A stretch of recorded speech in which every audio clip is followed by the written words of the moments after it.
are. What's up, What up? wrestling fans? Coming up on this very, I guess I'll call it weird episode Yeah. of Top Rope Wrestling Talk. We are shining a spotlight on WWE, and we're still going to talk our usual shit. We've got a ton of shit to go through. We have at least two-thirds of the Death Triangle. We're excited to be here. We're ready. So everybody, please, out there at YouTube land, Facebook, Twitter, wherever you are, just get comfy. Grab your popcorn, raise those glasses, and park those asses because the very next live episode of Top Rope Wrestling Talk starts right now. Here. Selfie. Who's here? Selfie. Yeah. Burberry scars, stripping Perry on, living like a comet, moving amongst the stars. $100,000 sports cars, silk massage, menage a trois. Yes, I've been a boss. Sauntering, Maitre D staying flabbergasted. Her ass about the size of an infant's casket. All right, ladies and gentlemen, welcome to the number one podcast in Stamford, Connecticut. Fuck it, North Carolina, Nashville, Tennessee, parts unknown, and the undead realm. Welcome to Top Rope Wrestling Talk. Yes.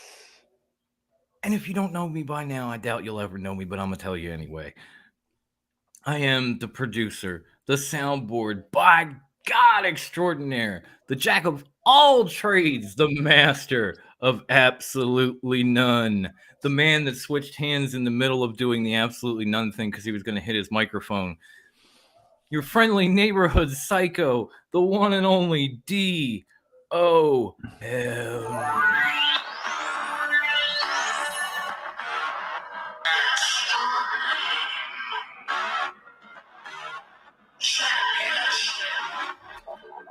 Maybe we get windy, maybe we don't, but fuck it, we're here. So let's fucking go!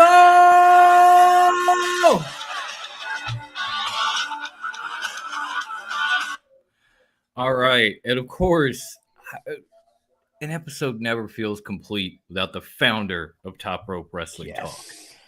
He is the man with the majestic beard, and of course the Burberry scarf. Yes. Otherwise, why would I even play that theme song? Right. He is the salt of the earth of podcasting and the biggest MJF mark you will ever fucking meet, ever. The high class one himself, Bruce.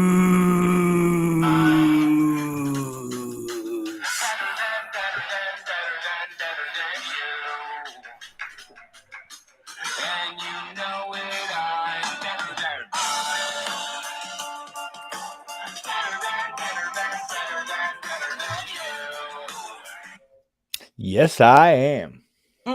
No Wendy. And he knows it. Yes, I do. See? No Wendy. No Wendy. Damn it, Wendy. Fuck you at. Joe's looking for you.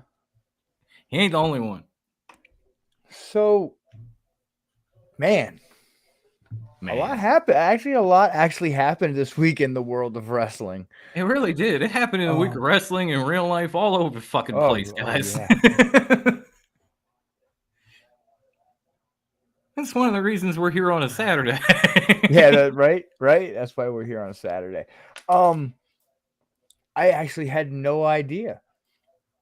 Philippe just asked. What do you ask? I didn't get to the chat yet. What up, y'all? Brucey, why did you not tell me the MJF scarf has a Twitter account? Bro. I had no idea. I had none. I didn't either. I think as a show, at least, we got to go follow the scarf. I am going to look up the MJF scarf after this show because it's got to be good. I mean, it wouldn't be fair if we did go look up the scarf. I mean, right? Look at all it's done for us. So the premise of this episode, for everyone listening and watching, I have caught a lot of heat about my negativity toward the WWE. So I did something this week that it was due. It needed to be done. I actually watched all 3 hours of Raw and 2 hours of SmackDown. And I'm going to give you my wholehearted, honest opinion, and how I felt about each show. And yeah, I went into it, totally non-biased, just watching wrestling. And I think there'll be some surprises, and then there'll be some, oh yeah, I expected that, and that's what I was looking to hear. But first, before we do that, we're gonna go into a few other topics and things that I've got off the Twitterverse and some other various news sites. So AEW's big show coming up is the Forbidden Door. So the Right. Young Bucks have changed their bio. Hey, remember when we tried to get them on board day one, talking about New Japan, but they waited till the dinner table was completely set first and also didn't give us a proper send-off. Oh my God. Is it just me, or did the Young Bucks invent trolling on Twitter? I honestly FTR started from there. The whole rivalry, then their bio thing. So many different between WWE guys, New Japan, whoever. Just it feels like they invented trolling on Twitter. I don't want to give them too much credit. I'm actually going to give them a lot of credit right now. People can say what they want about the Bucks and their wrestling. But they are the most total packaged modern day wrestlers, talking about YouTube accounts, Twitter account, all of that stuff, and what a modern day wrestler is turning into. Yeah, this is what they're turning into, and they're the leaders of it. Drip and the Jordans and everything, so they're all pop culture and on top of it. Do the little fake vlog backstage promos with Landon or Brandon or whatever the fuck his name is. I mean, yeah, I can see it. Like, I don't know if I totally agree, but I feel like if this was like Wrestling Family Feud, like, yeah, it's on the board. Right. So yeah, there was that. That's them though. They're just taking a pot shot. They're stirring the pot for the pay-per-view, and they do it so well. They really do. So this next topic that we're going to talk about, I titled this, I wonder how this ended. And and this tweet, this would have been awesome for wrestler or fan. I could have saved it, but yeah, I can't. Hangman Adam was gonna be like a Page, fill in the blank or something. no, Hangman Adam Page actually on the same day, an hour after the Bucks posted their bio, he came on. He said, "The guy who came to work on our air conditioner stole my candy bar. There is no other possible explanation. I'm planning to confront him." I wonder how that ended. I bet they sat down and had a beer together. Yeah. Either that or Adam drove him to a 7-Eleven in his Tesla with the JBL bullhorns on the front, and dude bought him another candy bar.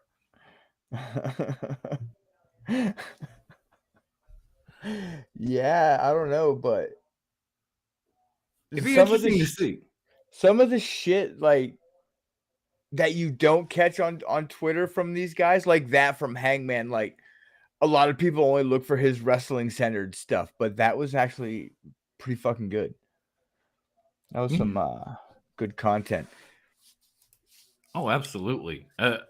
Even I'm sitting here thinking, I wonder how I did it.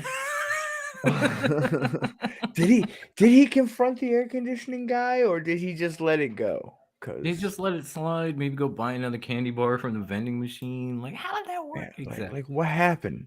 What happened was, it really is a good formula, Philippe. That's true. It really is. That's true. Say what you will, it's a good formula. Everyone has a damn vlog. Look at Cardona. Yeah, I Mm-hmm. mean Cardona, Sammy, it seems like if Danhausen. you're Danhausen now, yeah.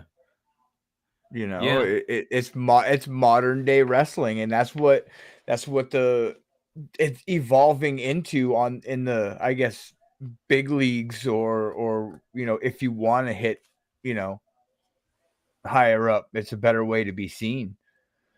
Yeah. Yeah. I mean it definitely puts you out there. I mean, you put a vlog out there, and even people that don't watch wrestling will end up searching it somehow and being like, "Wait, who's this guy?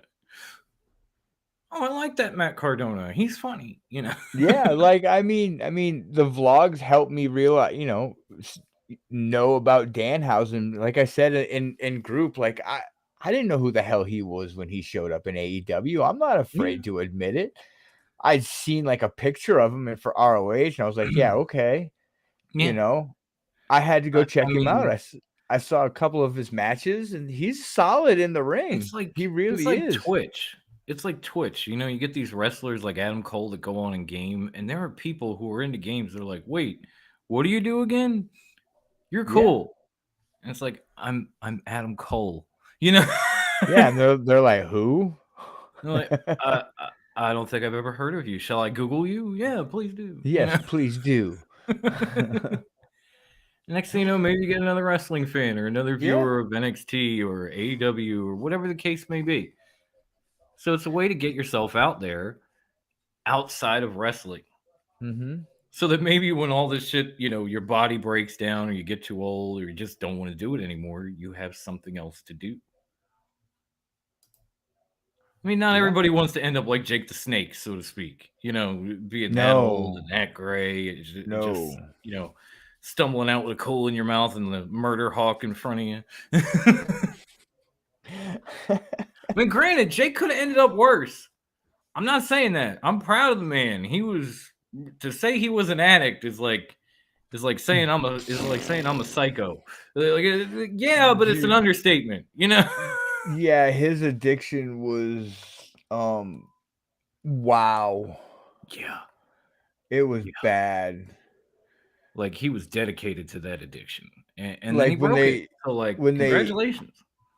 when they made that Dark Side of the Ring movie, do you remember that? And they Yes. followed Jake around and they showed him sitting down with a crack pipe and shit. You were like, Oh yeah. "What the fuck?" Oh yeah. I was like, what the hell happened to the snake? I love you, man. You're like one Yeah, of my top five heels, dude. I No. was like, "What the fuck, bro?" And then the episode came out about his family, and I was like, wait a minute, he has siblings? Like, Yeah, and kids. and then when they started explaining the family dynamic, I was like, all right, that explains a lot. Right? So, Anywho, speaking of a pretty good heel, um, I got some news. Eddie Kingston spoke about his AEW future oh really? in an interview. Yes. Okay.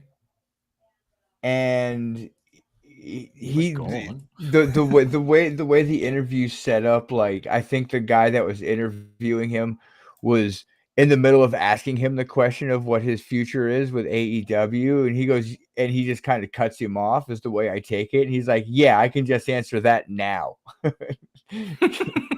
He said, "Where am I gonna go? Where am I gonna go, dog? I'm good. I worked for this. I don't care. I don't. I worked for this." Basically saying he ain't going anywhere. Like More or yeah, he less. said AEW gave me my first shot, right? You know what I mean? I'm a loyal guy. I'm not knocking anybody, just chill. Yeah. So he basically said he's not going anywhere. He's staying in AEW until his career is over. How do you feel about that, Dom?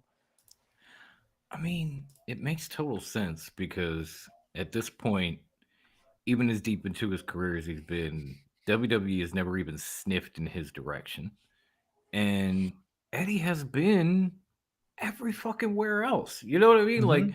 ROH, been there, done that. Jakara, been there, done that, out of business. New Japan, been there, done that, do it again. You know, so it's either he can stay in AEW and he can work in these places that he used to work, like Japan or ROH or whatever. Or if he moves on, like where exactly would he move on to? You Yeah. know, because it's not like WWE or is beating down his doors, and he doesn't feel like the guy who is NXT 2.0 material. You know, this is not No. like Eli Drake walking in the door. This is Eddie Kingston. No. This is not the No. look. This is not the guy you want coming out to neon colors and splotches and all this No. bullshit. So No.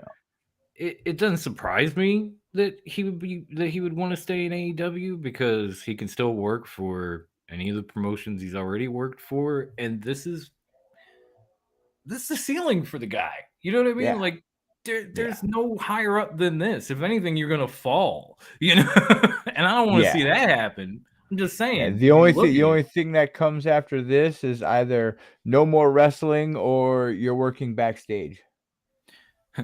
Mike, you of all people ought to know. My mom said that to me many a time. Thanks, Mike. Thanks. I Oh man, appreciate it. you should do something on the radio. You have a face for radio. It's like, thanks, Ma. Right? Love you too. You're half responsible for this disaster, right? Never mind. Don't hurt me. This is your fucking fault too, Mom. Blaming you too, Ma. I only gave you the good parts. Which ones are those? Anyway, I'm sorry. I digress. No, I think Eddie saying he's not going anywhere is the smartest move for him. Like, if he even did go to WWE, he'd be an enhancement guy. Yeah, well, That's as far as he would get.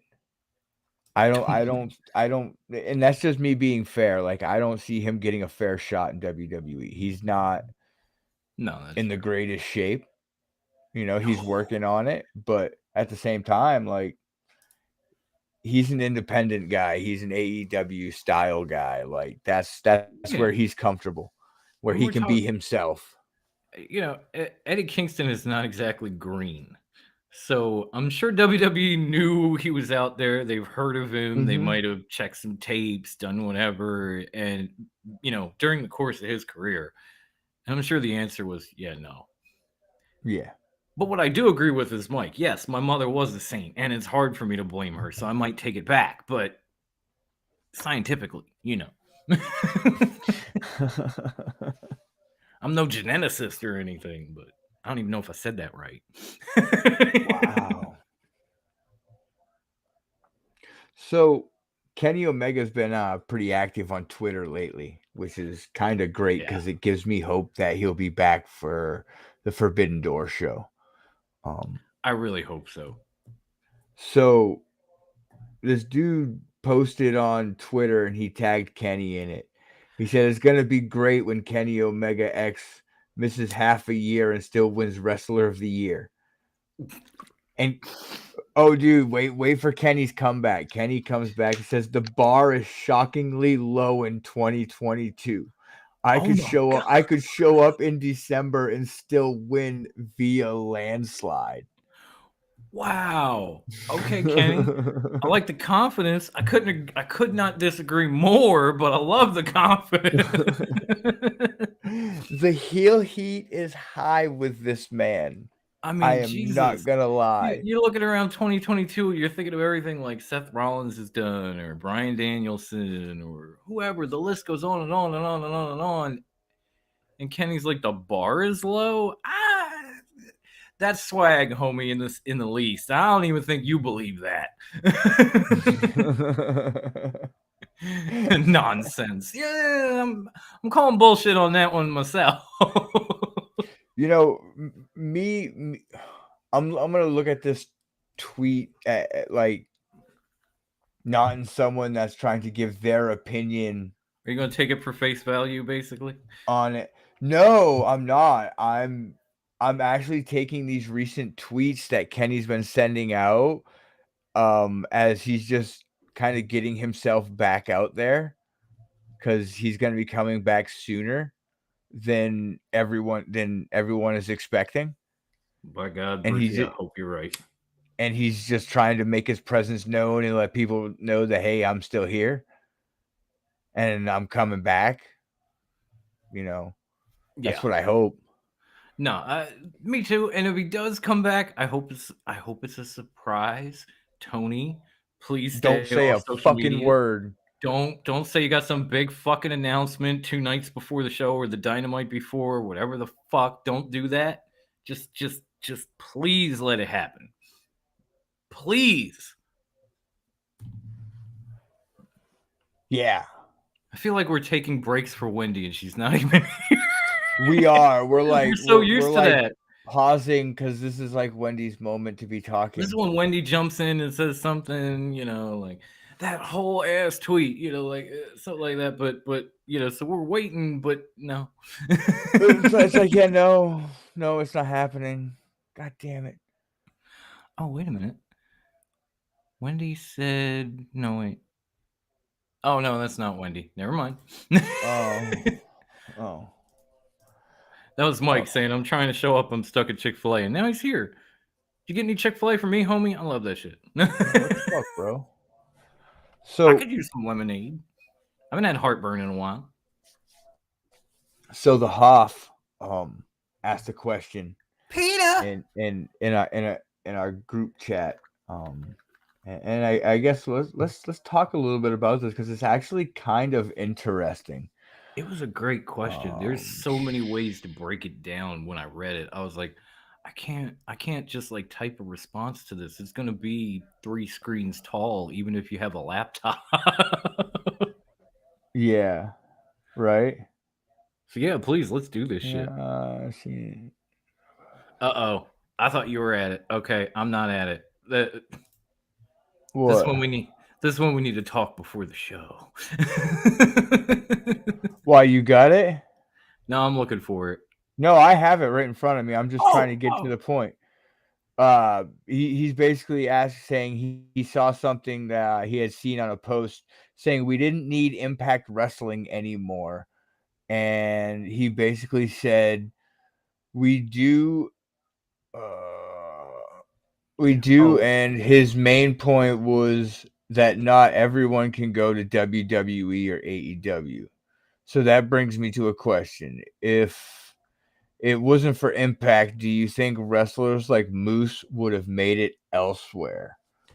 yeah. I mean, I think first and foremost, the question becomes, where do you lie on the immediate issue? Like, should Impact Wrestling no longer be around? Because we have AEW and WWE. No, it still needs to be around. Yeah. It just needs to be bigger than what it is. It needs to be promoted better. It needs to Yeah. go on the road. It needs to leave Canada For and oh, go go on ahead. the road. For me personally, I've watched this. I've seen this even prior to Impact or TNA or whatever. Yeah, like there was WCW and there was WWE long before the Monday Night Wars. Mm-hmm. But the Monday Night War on both sides, whether you like it or not, was inspired by ECW. The reality based shit, the attitude, all that, the hardcore matches, all the blood and all that shit. It was something else came along, revolutionized shit, and made an industry what it was. Mm-hmm. Little further down the line, after ECW and WCW's demise, Impact comes along, TNA, and they start to come up, and eventually they form a women's division, and that women's division is doing shit that you have never seen women do in American wrestling on TV. Cage matches, hardcore matches, I Quit matches, Iron Mans, and then all of a sudden WWE decides they need a women's revolution. Would not have happened without Impact. A lot of Yeah. these guys that are in WWE right now may not have a career if not for Impact. Bobby Lashley, Drew McIntyre, Cody Rhodes. These are three of your biggest names, and they all had to leave. They all ended up at Impact at one point or another, changed their gimmick, changed their style, became a bigger name, and came back. And now 2 out of 3 of those have already won WWE championships multiple WWE championships. One of them is the face of Raw and Peacock now. Mm-hmm. So if anybody out there believes you need to get rid of Impact Wrestling, no, I'm with Bruce. I don't care if it's Impact, MLW, anybody that's got like a solid promotion going. Those promotions need to build because they will do things that even AEW and WWE might not do. Mm-hmm. And then all of a sudden, when they take off, then they'll be noticed by companies like AEW and WWE, and then they'll start using it. And that just means more for us as wrestling fans. So you can't just have two promotions. You can't because they're No. just going to mirror one another. Things are going to get stagnant and boring. And then you're going to turn off the TV and be like, fuck it, I don't give a shit anymore. Like I feel they had their opportunity when ROH like first went away. Impact had their opportunity. Like, oh my god, Yeah. the next player up above us is now out of business at that point in time. This is our chance to make a move. And I mean, they did. They made some waves here and there, but like when I say make a move, I mean make a move. Get on some real TV. Yeah, I mean, I don't know who this Facebook user is, and I apologize, guys. We're gonna figure out a way to fix that. But he's absolutely right. Like while Doink had green hair and a rubber nose, Stone Cold drank his first beer in ECW. Yeah, DMU, I don't know if either WWE or WCW would even be alive without ECW. They might not. They really, honestly, truthfully might not. I don't know if WWE would have won the Monday Night War if not for ECW. it was Brian. It was Brian. Okay. Hey, Brian. That was a great comment, man. But I don't care what the promotion is. Like, Impact has a lot of great stuff going on. MLW has some great stuff going on. Even NWA has some great stuff going on. And I don't want to see those promotions go away. CCW, because I see Amy in the chat say, Yep. what up, Ref Thick?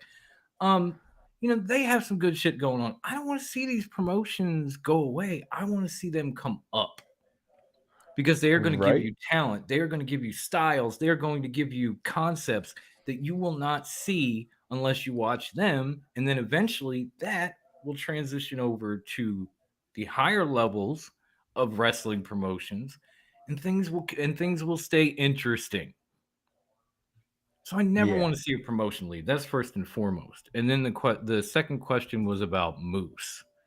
Like did Or just any. It wasn't specific. I mean, he used Moose as an example, but I think it was more generally their roster saying if they did go away, would people like Moose have made it to a higher level, or any of the other stars, like Trey Miguel, be as yeah, sought after as he is, and stuff like yeah. that. No, so I mean I don't I think a guy like Moose could make it in WWE, But do especially you do you think they would have picked him up? ex-football guy with a catchy gimmick. Like, yeah, it's right down their alley. You know? Josh Alexander could make it fucking anywhere. That man is a. I know he calls himself a walking weapon. That man is a wrestling machine, and he actually Yeah. cuts a decent promo too. And he makes you feel like when he lost that title in front of his kids, you were mad, Yeah. you were sad, especially 2 seconds after he won it and brought it back to Impact Wrestling to a guy like Moose who was a super dick heel. Josh Alexander could make it anywhere. I mean, I think maybe AEW especially, but he could make it anywhere else. These Mhm. types of guys, they could make it somewhere. But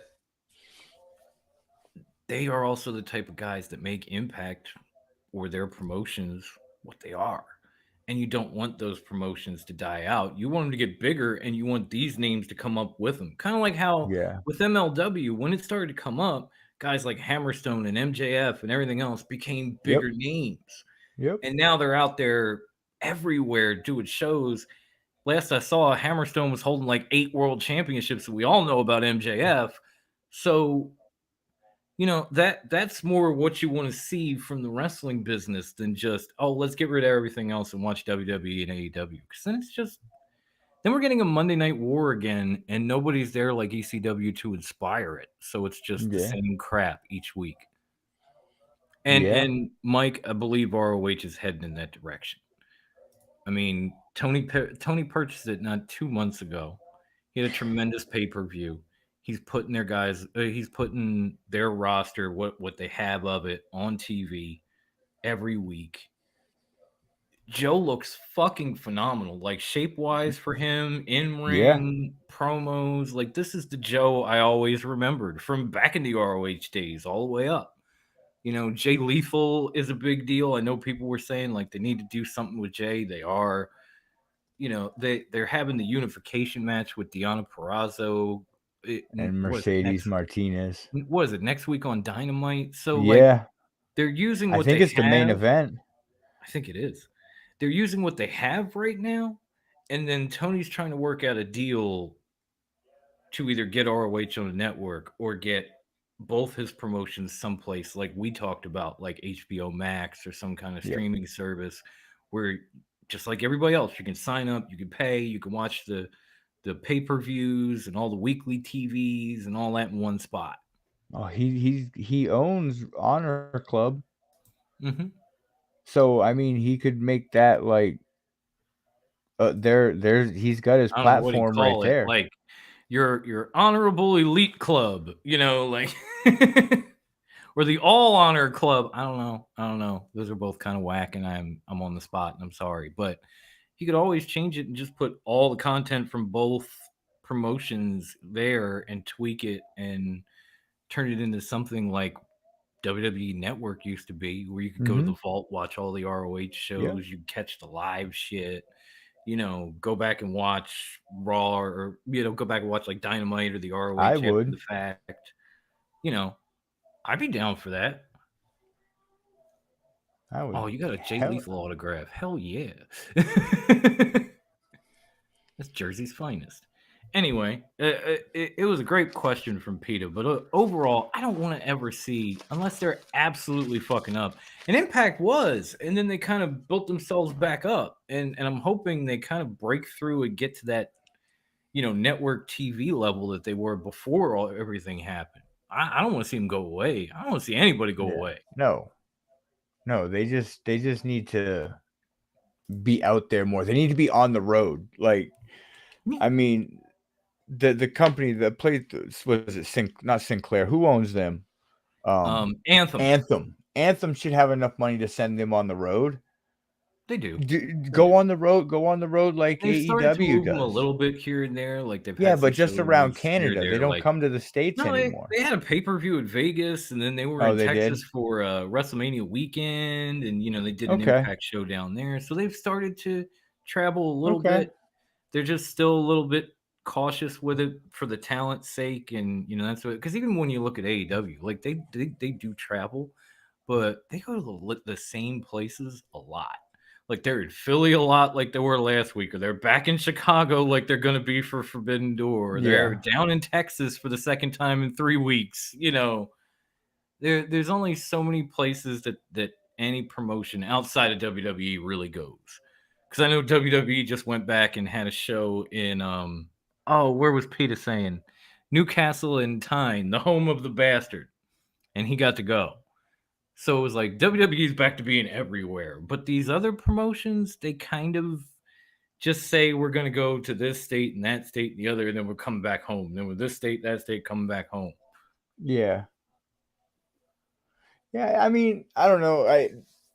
Plus, AEW needs to spread out a little more. They need to do some shows in Canada, you know, and get up there and get their name out and do some shows in Canada. Go back over to the West Coast a little more than what they have. I mean, they just had their first freaking Dynamite in California like a month or so ago. yeah, not even. Like a few weeks ago, yeah. So So I think it'll happen for all of them eventually. It's so just, you we're know, some of it's pandemic and some of it's like, have you seen the prices of shit these days? We ain't yeah. traveling. Fuck that. Yeah, no, absolutely. So we're now on to the section of the show that everybody has been waiting for. We're gonna We've talked about this other shit enough. It's Yeah. time for the It's time for the main main event. event. So we're gonna talk about some stuff in Monday Night Raw. I'm gonna say this. Um, I give it a solid C. I was very happy with the wrestling, some of the wrestling. Um, I think my kid liked that. He's watching in the living room. As soon as you um, said C, he was like, "Yeah." yeah, no. It was all right. It was entertaining. It was definitely a sports entertainment show. Um, but I mean, I did enjoy it, and there was stuff that I did enjoy and stuff that I didn't Yeah. like about it. And I went into this being totally open and honest and not closed off with any bias. So, Yeah. I was right around there myself. I was gonna give it like a B minus. You know, I hate Randy Orton, but I did like the tribute to him. I did like, even the 8 Man and all that. It was good. He's now come out to say he's going to be the next Taker, where he sticks around WWE his whole career and never leaves. I'm like, yeah, that's the only thing you'll have in common with him. But anyway, um, the one thing I didn't think I was going to love, and I do, Ezekiel. I don't know why I love it, but I fucking do. It drives Kevin Owens crazy, and that's funny. But I love the whole I'm Elias's younger brother bullshit. I hate fucking liars. yeah, that I found that segment to be entertaining, like it was supposed to be. I actually, after watching that segment, I feel like Randy's going to be the one to dethrone Roman. Oh, Um, oh, could you imagine that? I see him getting 18, I'm 19 trying. world championships I'm trying to before think he's if he done. takes, let's say he takes both those belts from Roman. Does that count? Because he's a 14-time champion right now. So does Hmm. that mean he's 15, or since there's two, 15. he's He's tied with fit. Flair and Cena? You He's know what I'm saying? 15 because it's an undisputed championship. Oh no, but they've never they haven't broke out like back in the day with the undisputed title and then got rid of Big Gold and the double eagle and the golden eagle. Done that. They still have two belts, and they say the undisputed unified universal WWE champion, which is a fucking mouthful. No, Ezekiel is he is getting over. Definitely. I totally agree, I Devin. was so mad about that I because Bruce and I are some of the biggest Elias fans from the jump. Like mm-hmm. from the minute he debuted, we were like, "Yep, WWE stands for Walk with Elias." Fuck Yep. that, I'm with you, dude. And then they started this Ezekiel shit, and I was like, "You got to be fucking kidding me, man!" But Yeah. I'm pleasantly surprised. I'm willing to admit when I was wrong, and I was a little wrong to snap to judgment on that because he plays the part beautifully. And it shows that WWE is not above going back and using this kayfabe type shit. Somebody asked in the chat earlier if we saw anything like characters or angles that could carry over from Raw to SmackDown. I could see this whole Ezekiel thing carrying over and going in like a Mick Foley direction, where all of a sudden we have like the Faces of E, where you're sitting in the back and Ezekiel is interviewing Elias, where there's a Royal Rumble and Elias comes out, fights for a while, gets eliminated, then Ezekiel shows up. Yeah. Hold on. Before I go too much more into what I wanted to say, actually I don't think Cody's gonna win it. Cody's gonna win the Money in the Bank, but he's not beating the tribal chief for the titles. Orton's gonna take the titles from the tribal chief, and then Cody's gonna go after his mentor for those championships. That would make Okay. it more special and make Cody a bigger babyface than what he Okay. already is. See, I was the opposite. I figured Cody is getting the singles push, so he'll take those titles from Roman. And obviously Randy's running with Matt and his favorite strain right now, so that'll play out for a while. And then after Cody takes those titles, we'll get the Dick Heel RKO back to match the babyface Nightmare. and he'll swerve on Riddle, fight Cody, take those titles, and they'll feud a little bit over it before maybe just maybe someday Roman gets back in the picture. Now, that whole segment with Randy, I literally forgot how great he actually is. I know you don't like him, Dom. That man is a fucking It's legend, and he is amazing at what he does. And he's I'm gonna tell you right reinvented now, himself. because you've heard me say this about Cena, about a couple other people. I'll say the same thing about Randy. Yeah, I'm a fan, and I have my feelings, but at the same time, I hate Randy Orton, but I respect the living hell out of him. The man has been around for 20 years. He's done everything there is to do in this business. He's had his fall, he's fallen and risen and done it all with at least a little bit of dignity, which is not always the case with some of these superstars. So I respect the hell out of him. I just think he's a fucking douchebag. so I'm gonna move on to the Okay, first Devin match. seems to agree too. Like Randy's got his own thing with Riddle. My bad. Yeah. So, Devin, I'm glad you're here for this one. So, we're going to talk about Sonya Deville versus Bianca Belair. Okay. I think that this little feud with Sonya and Bianca, I don't know. I think Bianca's better than that. I don't think she should be in small time feuds like that. If you're not going to put Becky Lynch in small time stuff like that, don't put Bianca Belair in matches like that. Like, I Yeah, think that match was below her, and she didn't need to have that it's title match. you know what the weird thing about it was, because we had the question: could you see any angles carrying over from Raw to SmackDown? This is an angle that carried over from SmackDown to To Raw. Raw. Yeah. Because Sonya did this whole thing where she was pestering Naomi and fucking with her, and then just threw herself in a match with Naomi as a surprise opponent. And they just took that and they moved it to Raw and they used it with Bianca. And you're right, it is beneath her. And at the same time, I feel like WWE can do better than this. It's like you've got, I know Vince and all that, but you've got supposedly so much of a creative team and all this other shit. You can't think of something better to do with what you have in the talent roster than to just recycle this and put Bianca. It did make her look real strong when she ended up beating like 3 women for that title. So that was Yeah. good payoff. But the story was recycled. Sonya's been in this moment. And I'm at the point where it's like fire Sonya as like the executive and put her back in the ring, or say she can't wrestle anymore. I'm tired of this back and forth. When the coat's Mhm. on, I'm an executive. No, you're Mhm. not, because you're attacking people with the fucking coat on. I mean, Doesn't make any sense. So just put her back in the ring or let her be an executive.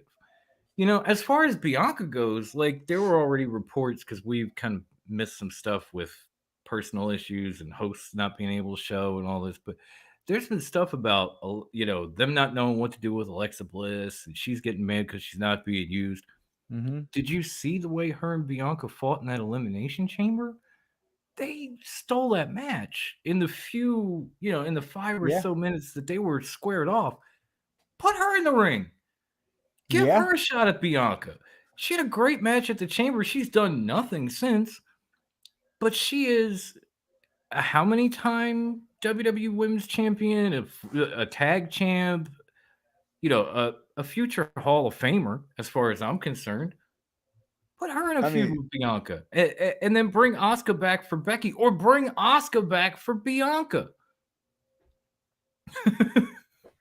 I mean, don't get me wrong. Like, I'm not taking anything away from what Bianca did in that match, because she put on an amazing match.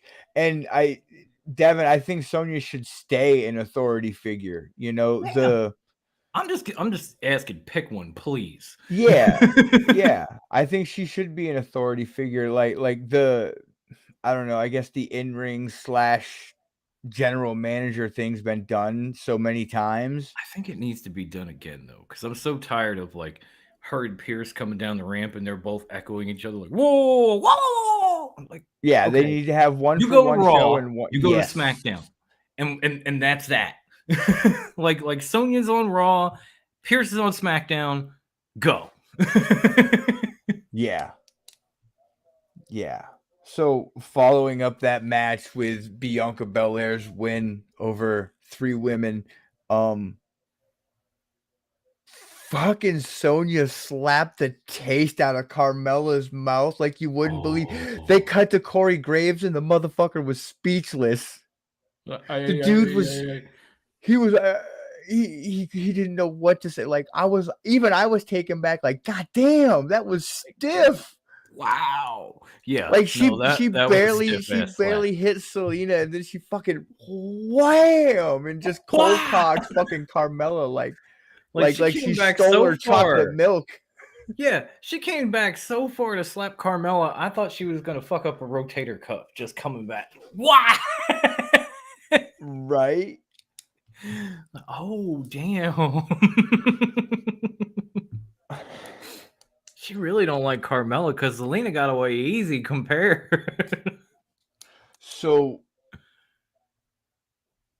this new Edge gimmick, I'm really like it. I do like too. it. I do I love it. because it's if you've seen his character in the show Vikings, Mm-hmm. this gimmick is loosely based around that same character, and that's where he gets it from. Like No, he you read my literally mind. played this character on TV. Now he's just translating it to Yeah. wrestling, and it's You fucking read my perfect. mind. He's sitting in the chair on the ramp, looking like a Viking king, watching his warrior fight one-on-one. Mhm. Like, dude, he's And totally translating that character, and it's working. It is fucking gold, and I love it. no, Yes, that was a Stephanie McMahon slap. yeah, it really was.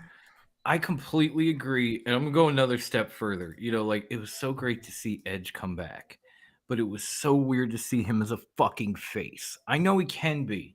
Don't get me wrong. I know he can be, but Edge, in my memory, when I think of his entire career, I think of him as a As a fucking heel. heel. Yeah.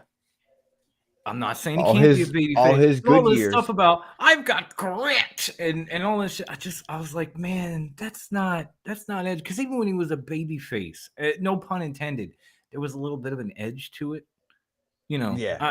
I know how that sounds, He was guys. that I'm sorry. I'll give it tweener. to me one time for that. But it's true. Even when he was a baby face, he had a little bit.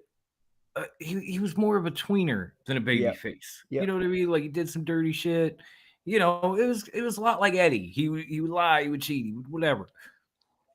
So this just never felt right. Like he's just an apple pie in the sky, big time baby face, and he's got grit, and he loves his wife and his kids and all this. I'm like, aren't you the one that had the live sex show with Lita? Didn't that happen after Right? you stole her from Matt Hardy in real life? Like, this Yeah. ain't you, bro. So when he came back with this, I know people have you know, oh, it's a ripoff Undertaker. Do you understand he was in the ministry with the Undertaker? Mhm. Like he helped create that. So it's not a ripoff when he was one of the people. It's like saying, like, oh, you can't lay claim to that building. Well, I did help build it. Right? It is mine. You know? Yeah, So, no, like, I'm not even he going to go was. there because if you know the history, then you know that's bullshit. Edge is a heel. Edge is a Hall of Famer because of his heel tactics, whether it was goofball heel in the 5 minutes in the 5-second poses, or whether it was rated R and outthinking everybody, cashing in his money in the banks, sneaking his way into elimination chambers, whatever the hell you want to call it. Edge is a heel, and this is perfect for him. It's kind of something from his past remixed and put into the future. This is where I give whoever in WWE created the credit, and why I said what I said about the Bianca situation, especially the recycled shit with Sonya, because they could take something like this, spin it, and make it new, and it's awesome. Yeah, So absolutely. do the same thing with Sonya, or do the same sort of thing for Bianca's opponent. That's all I'm saying. I'm not saying this is the reason why this happened. This is just my opinion, but it's almost like Judgment Day is WWE's version of House of Black, and it is fucking working for them. Yeah. I mean, It's honestly, working for them. It's it's like the awesome. beginnings of a new ministry, and I'm here for this because up until it went corporate, that shit was amazing. Yeah, the ministry was awesome. Because really, if we want to get technical, House of Black is basically the Ministry of Darkness. But like darker. Like Yeah. it's taking to modern day. Yeah. Like they took it and put it in modern time. Oh yeah, Pretty that's what it is. much. It's like a modern day Ministry of Darkness. You could see it. Like Malachi's the Undertaker, and he's got his followers, and they all, dress like him or change their style for him or whatever. You just like, I'm not knocking it. You got to get inspired from somewhere. It's like Aces and Eights was a biker gang NWO, but it was fucking great. It was. I enjoyed it. I Same enjoyed House it of until they Black. got too big. Once they got too big, Like I didn't NWO. enjoy it. Exactly. Exactly. That's what I mean. I'm not knocking it. I'm just saying you can go back and look in history and say, okay, this came from that. And that's fine. That's cool. Like that's the next generation. It's like evolution. It's like evolution in the Horsemen. I always want to say evolution because of Lemmy. Rest in peace. Evolution. But evolution was the Horsemen, and we all knew it, but it was fucking amazing. Same thing with like House of Black, Ministry of Darkness, or Edge's Click, Judgment Day, and them. Like it's great. I'm not saying like, oh, it's just Ministry 3.0. No, it's fucking awesome. I want to see this shit, especially with WWE, because they're all about the kids and the families and this and that. There is not much about Edge or Damian Priest right now that make you think family. No. Especially No, the way not they at beat all. AJ's ass straight up. Right? There was nothing family about that. There were kids at home going, they're beating on AJ. So And that's in part why I've been watching WWE since WrestleMania. Like I've actually been watching it because they're starting to bring people like me back in by doing shit like this. So let's do this right now. Okay. Let's talk about Veer for a moment. Or Ver, or whatever the hell the fuck Veers. So Veer Mahan. So look, I watched this match and I watched it for what it was while I watched it. And I saw the pattern. The WWE pattern for big men. Immediately. Let me ask you. Immediately, didn't you think of Rusev? Was that not the first thing that popped when he debuted? Like, just came out, crushed all these jobbers, had this huge undefeated streak, won a title, and then we all know where this is going. But I still like him. I like Veer. I'm just saying I've seen it. That's why I wanted to ask. They're on that the typical build for a monster in WWE. Yeah. They build a monster until he becomes unstoppable.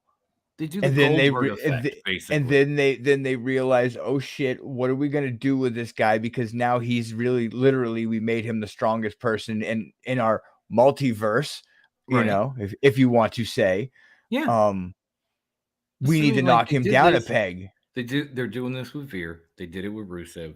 They damn sure did it with Ryback. He was crushing two jobbers at a time. They did it with Braun.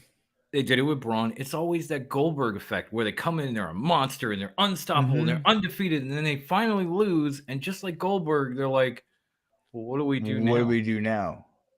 This is why I'm afraid to see Jade lose, to be honest. Not, just flipping to because she's like 30, 31 and 0 now. So what happens when she loses?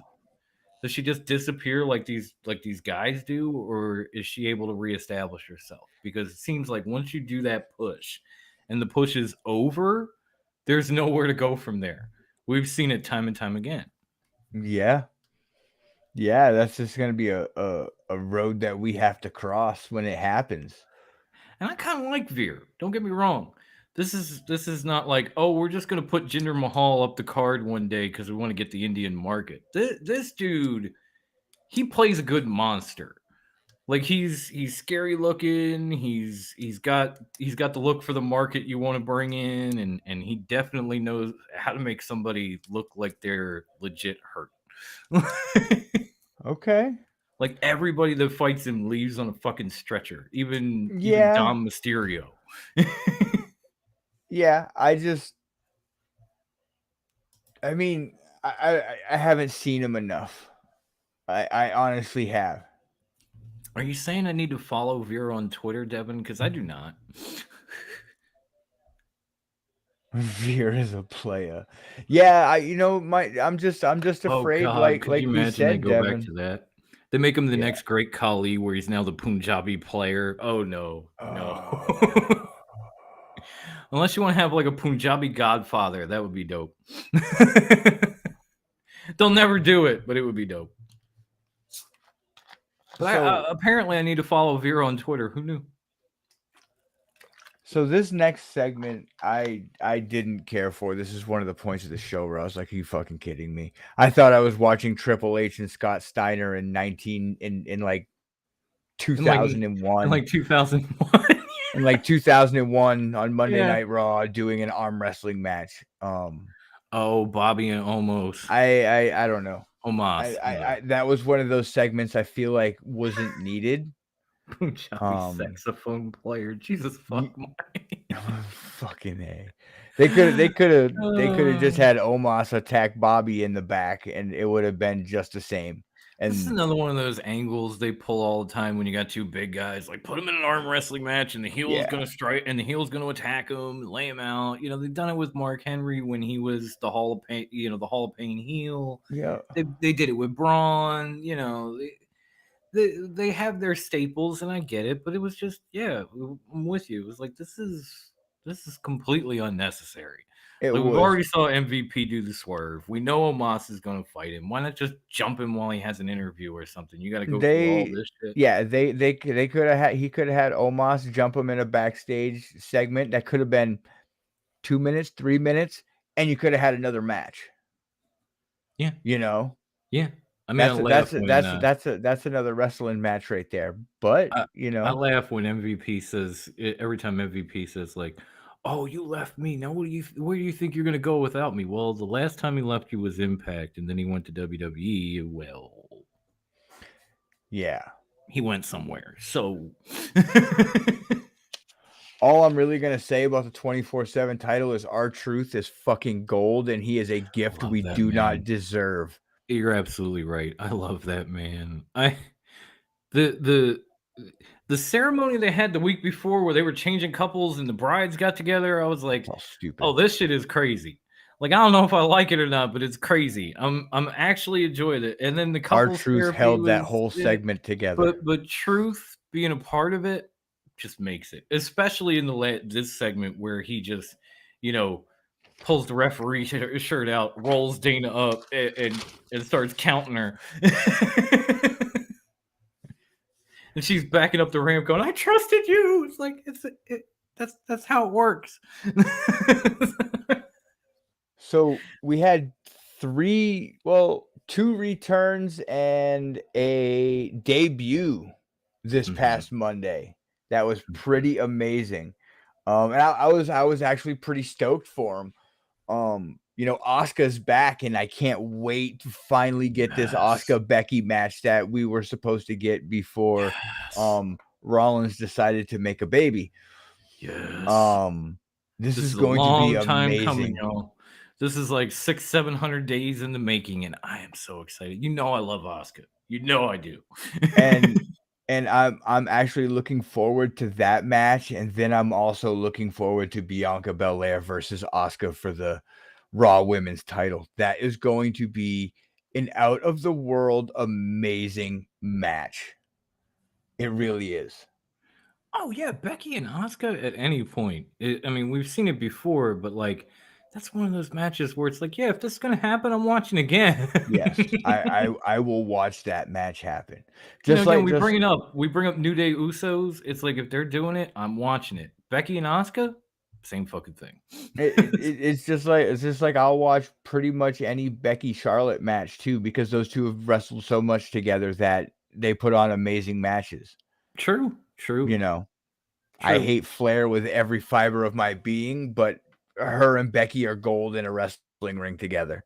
Yeah. It's pure gold, but you have to stay away from Yeah. it you can't do it every week. No, I'm with you. I mean, Charlotte is everything that Cody hoped he would be in AEW, but wasn't, and I can't stand her. But when her and Becky actually get into a singles match, I'm glued.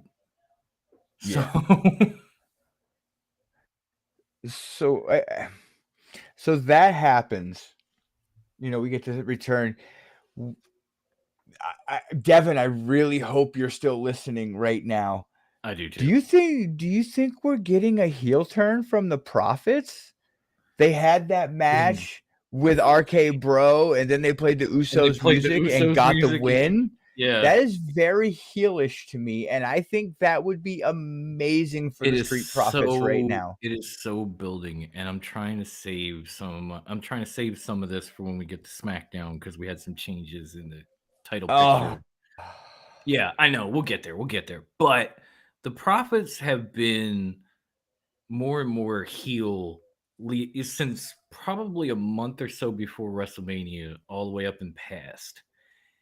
And I'm just like, dude, pull the trigger. Give us full on Swerve. Give us like activated on a site, jump you in the back, play the Usos music, that type of shit, Street Profits, because I need this. We need this. We all need this. This is the smoke that we want. Okay.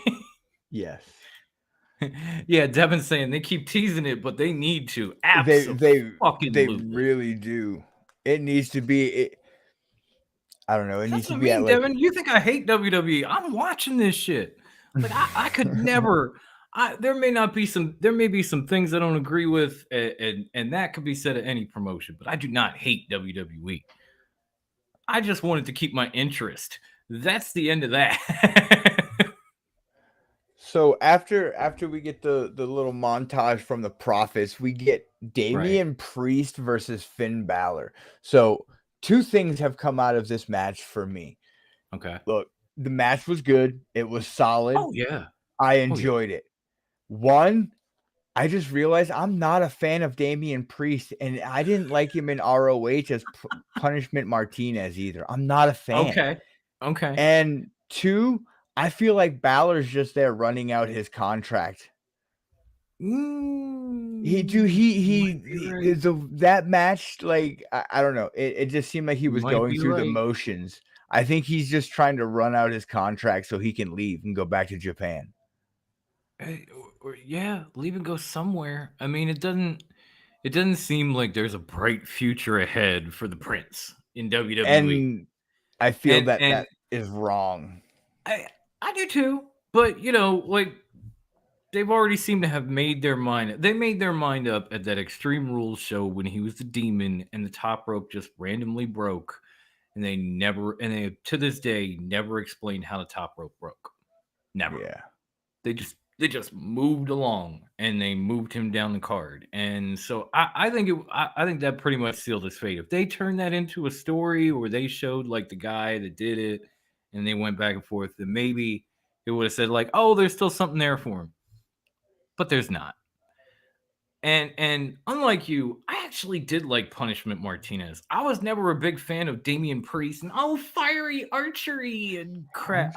I don't know what it is. I liked him. I liked him as Punishment Martinez. I liked him being big and bad and beating people up and doing all this shit. I like him club hopping and at the techno bars and doing his whatever the fuck that was. I like this darker, spookier version that is more like Punishment Martinez that Edge brought out of him. Yeah. So for him to win, of course, like he's, now part of one of the newest, hottest factions that could be growing on Raw. So it made total sense. and Mike says, I'm full of soup tonight. and he's with the salt of the earth. All right, man. Hey, it's not the first time I've been alone on this show. The first show I said MJF was going to join the inner circle, and these motherfuckers went crazy. And then what happened? Yeah, a year later, it was a fucking happened. year. It did happen. It did still happen. Still But happened. it was a fucking year, and yeah. I'm just saying, I'm not I afraid know, to stand I on my own. I Okay. So I mean, it's a lot easier when Mike's got my back because he's a big mean motherfucker and I love him. But I'm not afraid to stand on my own. so Miz TV brought out Miz so I'm usually a fan of the Miz. Oh, me too. I've found him to be very annoying and not as entertaining.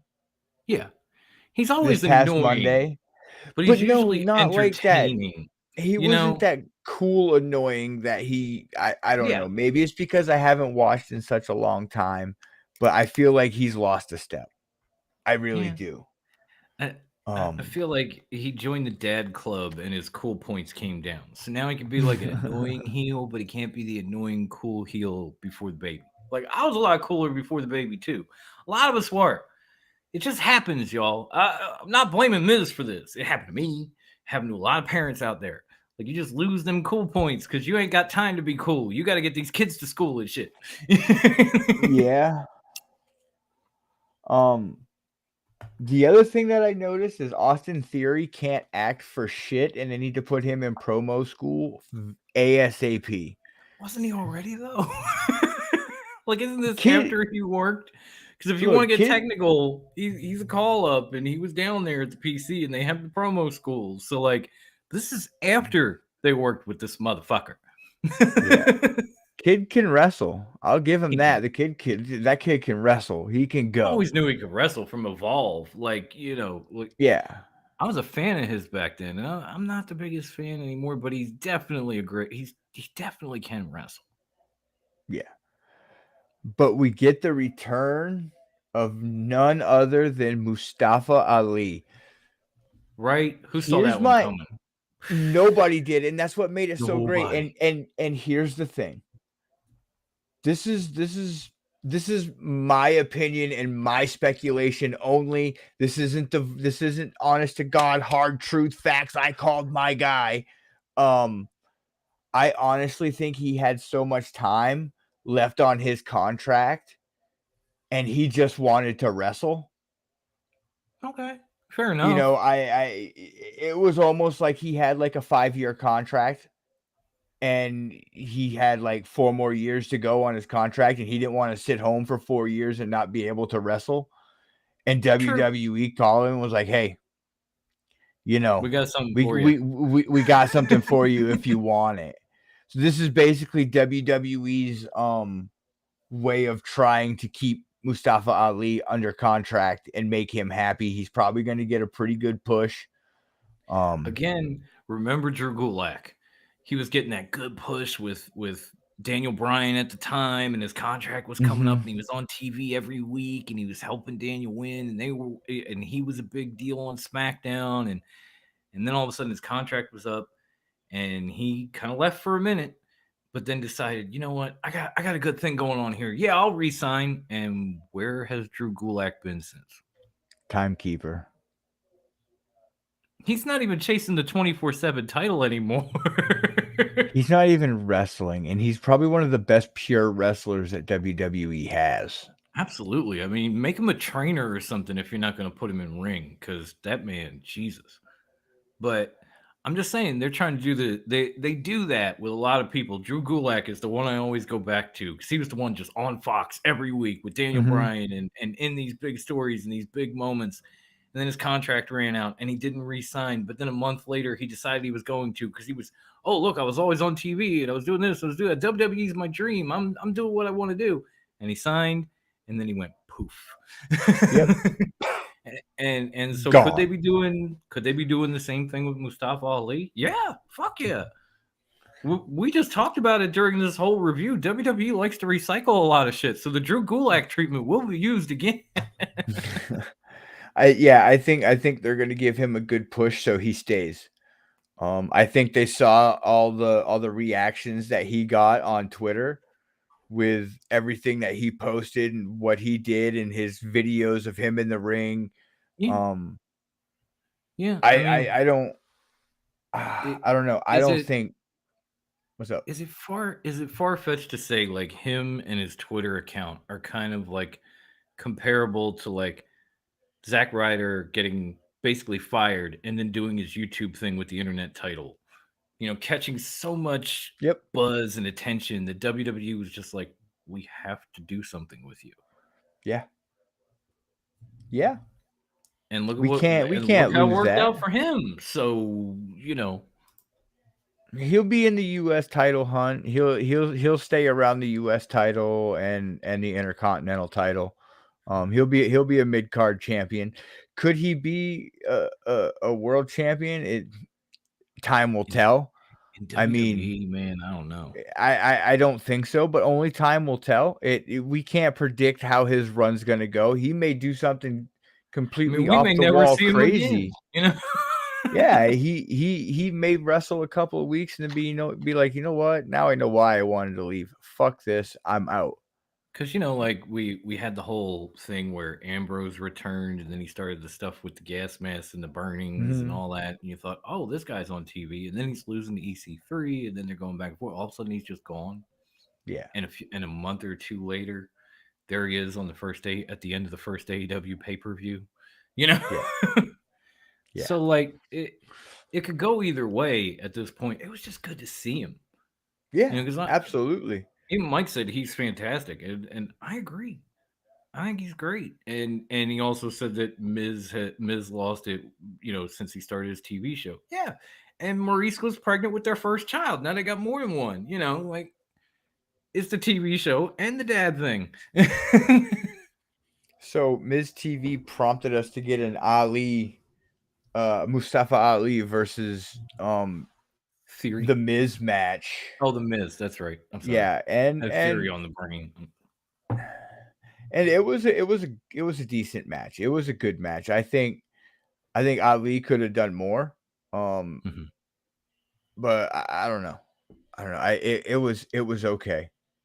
Yeah, I enjoyed it, but it wasn't like, oh, this right here. It was like, okay, Yeah, that's it cool. didn't make me go, oh my god. But Yeah, it was okay. It was good. It was a good match. It was a solid match.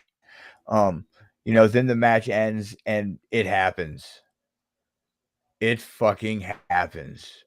Ciampa makes his debut on Monday Night Raw Jesus Christ.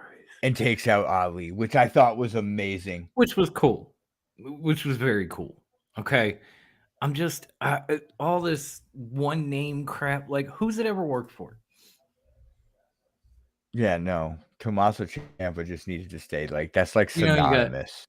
Champa now, and on top of that, you got Theory because I guess Austin kicked his ass, so he didn't want to use the name anymore. He stunned it right off the front of him. I don't know. Mr. McMahon said he only needed to be called Theory. Theory. Oh, such That's good good shit. shit. Um, I'm looking forward to the Champa Ali saga. As long as it stays on television. Yeah, I can't Um, even believe we're saying that. Like, I'm looking forward to getting more Champa and Ali on Raw. yeah, right.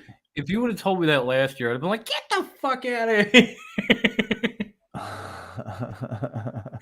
But now here we are, and again, I mean, it's kind of one of the reasons I tuned back in. Like once they said Ciampa was going to be on Raw, I was like, "Okay, maybe I'll Yeah. watch." I'm gonna be completely honest. I didn't really care for the 8-man tag.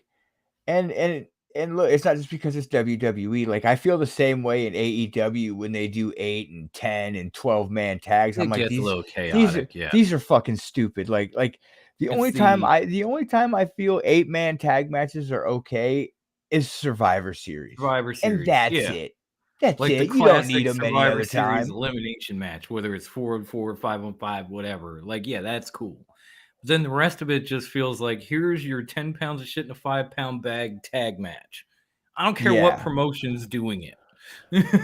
Yeah, it lost me. I lost interest in it by then, and I think that was just the burnout from 3 hours of Monday Night Raw. But Yeah. all in all, I thought it was a good show. Like I said, I give it a solid C. Yeah, I was right So there with you. I was like B minus C plus. So, it was enjoyable. There were some times where it was like, I'll be honest, I watched it Monday night, but I watched it like after my kid went to sleep and after everything was taken care of. So by the time I turned it on, it was already like halfway through. So I yeah, could basically just skip through commercials, or if something was lagging, I could just okay, you know, like all right, I get it. Moving on. So that might have made it a little bit more enjoyable. I don't know if I would have sat down and watched it like at from 8 to 11. If I would have just been like, yeah, did I say C plus? I meant C minus. That sort of thing. But that's how I've been watching it. I'll just go back, pull it up on my DVR when it's like halfway in, and I'll start watching. And I'll usually get through it before I fall asleep. And as I was going to bed, I was like, "Yeah, it was a good fucking show." I think it yeah, wasn't it great, was. but it was good.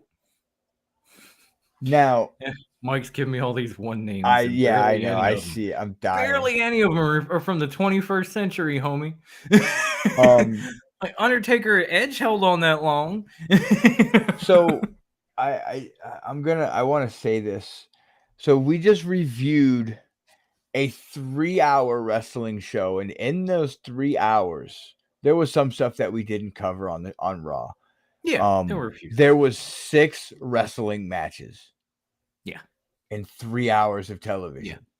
I always count it. It took on this episode with commercials and promos and everything else. It took 27 minutes to have your first match. Yeah. 27. Now, on to SmackDown. SmackDown actually had 8 matches in 2 hours. Mhm, That's mhm. fucking awesome. That's to That's me, amazing. that is a wrestling show. That is not sports entertainment. That is a wrestling show, and that is my definition, and that's how I look at it, and I don't care about anyone else. Oh, That's I know just you how don't, I because look I've at been it. telling you they're interchangeable. And SmackDown is an example. Cody doing what SmackDown he's doing is on Raw, and Jericho doing the sports entertainer crap on Dynamite is another example. But go ahead, do you? this this was a wrestling show with 90% wrestler, 95% wrestling, and 5% of everything else. Yeah, You although know, and honestly, and some of that talk they could have probably saved, but we'll get to oh, I'm gonna get to it. They could have easily put in another match in one of these segments. that. As far as SmackDown goes, I give it a B overall. Yeah, I thought it was good. It yeah. was good. I'm giving it a B. Like, is WWE something I'm going to watch every night of every Monday and every Friday? Probably not. But I Mm, won't be afraid to go back and watch it now. that's where I'm at. Because Um, like I watched they SmackDown haven't today. You know. yeah, they haven't earned my trust back for dedication for 5 hours a week. Yeah, They haven't earned not my trust back, but not it gives yet, me a but reason to to go be back and fair, watch. To be to be fair, it gives fair, me a reason. me personally, I may not watch it live, but I've actually gone back and watched it every week since WrestleMania. Yeah. So I'm like, okay, I want to see where a lot of this goes. And as I think I said on the last episode, last year after WrestleMania, I watched the first Raw, and within the first hour, I was like, I'm done. And that was it. I was just not watching Raw or SmackDown for the longest time. But this year, it's actually kept me around, had me watching. Like I'm for the debuts, for the returns, for the stories carrying over. I'm actually interested, which is a lot more that I could say about last year. So I guess that's progress for WWE. Yeah. So they actually kicked off SmackDown with a steel cage match. Right? Sammy and Drew, no less.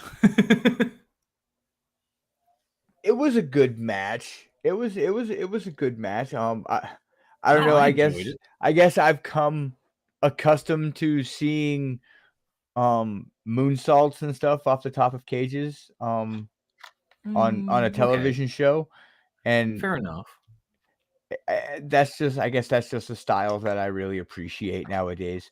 But it was a good cage match. It was a good solid. It was a classic babyface heel, trying to run away, get out of the um, cage match. But at the end of the day, like, I guess it squashed their little feud and story that they had, so they could move Drew on to another storyline that we'll get to Yeah, we got to talk about that later one. on. But Yeah, and just bonus on top, 'cause I enjoyed the hell out of the match. I mean, yeah, whether you love him or you hate him, Sami Zayn is just amazing.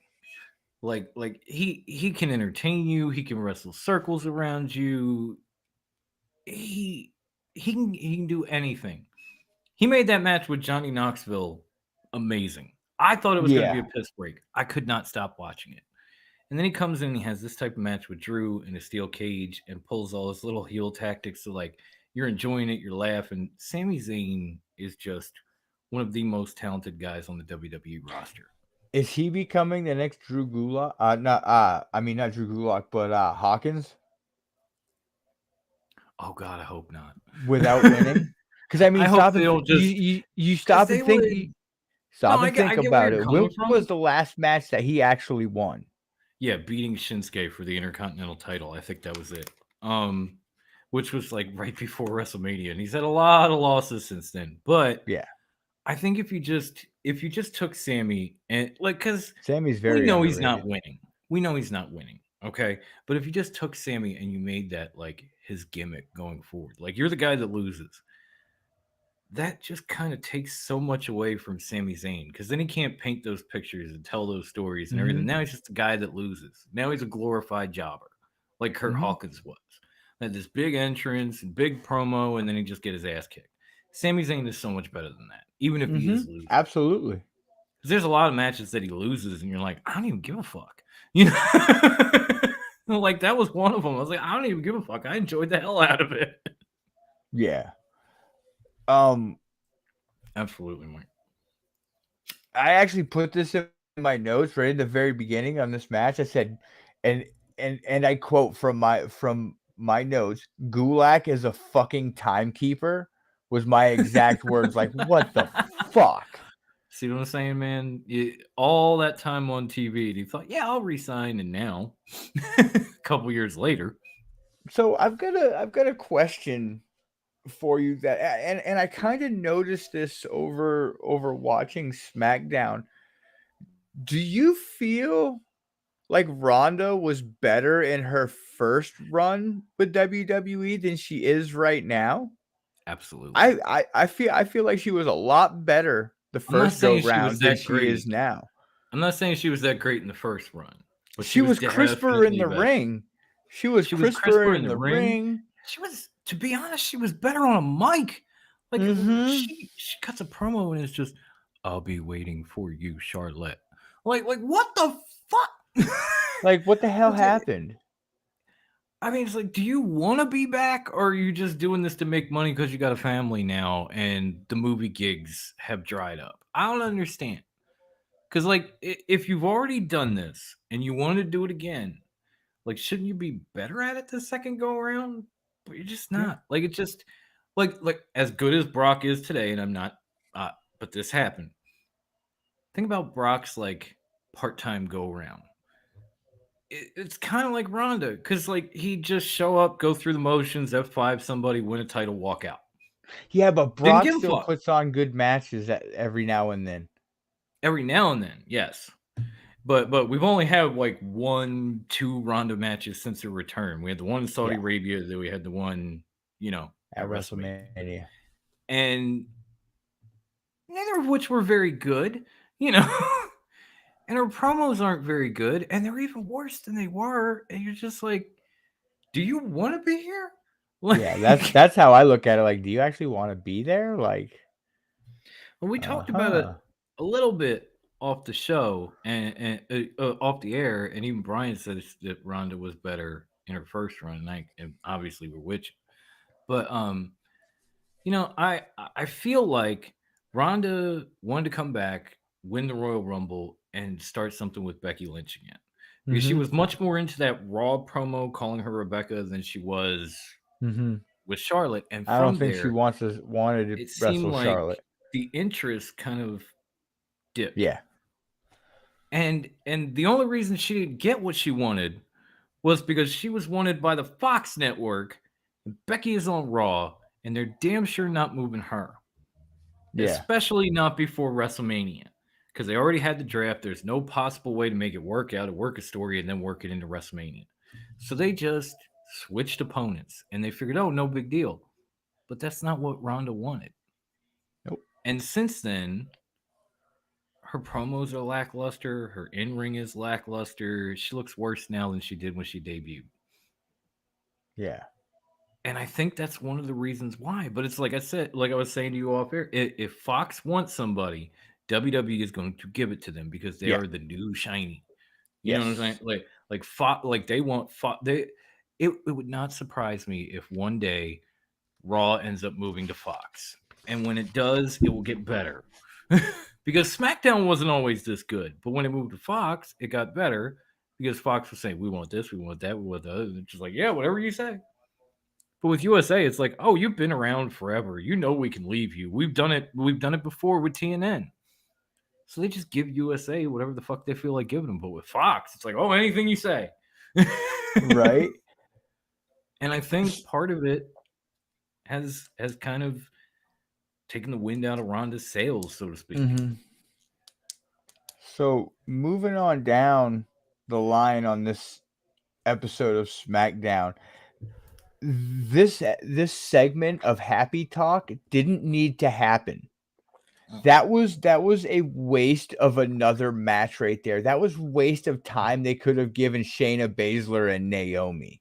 Yeah. Look, they wanted to do what they accomplished. Baron Corbin could have came out with the Andre the Giant Memorial Trophy, had a match, win the match, get ready to break the trophy after giving the fans a ninth wrestling match in their 2-hour show, and Right. then have Moss Madcap. Moss come out and save his trophy after the match when he was getting ready to Yeah. smash it. Yeah. And Lord knows that madcap is over now. Jesus Christ. You know, it's funny. Everyone says he's young and new. What a lot of people don't realize is Madcap spent a good 12 years in NXT. Oh yeah. A He was long one of the ass time. original black and gold guys, like no lie. Yes. And he was just down there, you know. He was in and out. So yeah, he was in he's and out. not He that was young. hurt. They tried a couple of gimmicks. He's not really that young, but we don't talk about black and gold anymore. So he's this young up and coming talent. Yeah. I don't know. I just feel like that was the second worst thing that fucking happened on SmackDown is that You're segment. not wrong. You're not wrong. I think I know what the worst thing is, but again, I'm trying to keep my mouth shut. Like I've got a pain in it, and I'm trying not to pull it. So I gotta ask this question to you and everyone out there. Is AEW Raw and SmackDown having a race to see who gets to have the next Great Khali faster? Seriously. It feels that way. It Raw really does. has Veer, SmackDown has this dude that Ricochet Shanky. wrestled, and then AEW has their guy now. Satnam Singh.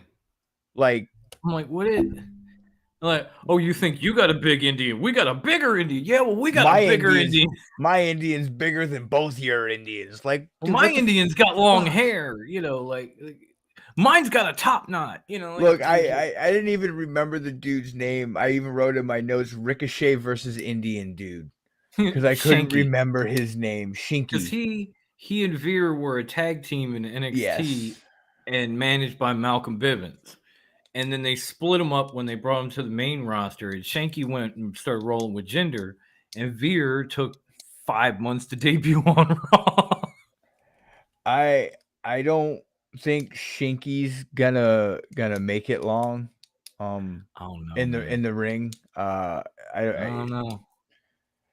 I mean, Ricochet usually makes anyone look good, and if he, that dude, I don't know.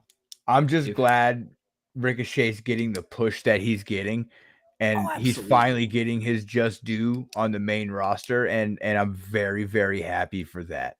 Oh, you and me both. I'm always happy to see Ricochet on TV with a title, having a good match. But like, as far as Shanky is concerned, if he's gonna make it in the immediate future, he has to just stick to being the heater for Jinder and not try to Mhm. get into singles matches. Like maybe if he wants to have a tag with Jinder or something, like that, but he's just not on that level that Nope. say even Veer is on another level from him.